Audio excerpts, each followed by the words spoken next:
Transparency in Eevee is only hard if you don't know how to do it. So if you don't know, let's fix that. Select your default cube, add another window. Go into the shader editor, hit N to close the sidebar, and add a simple texture. I'm going to use a Voronoi for this example. Plug the color input in as per usual, then add in, not Voronoi, color ramp. Plug the color into the factor, then from the color ramp, plug the color into the alpha. Move the black slider over to the right.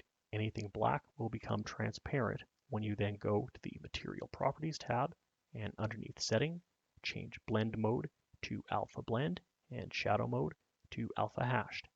If you're still seeing backfacing and you don't want that, disable Show Backfacing, or alternatively turn on Backface Culling. And you're done. Now what I'm going to do with all my time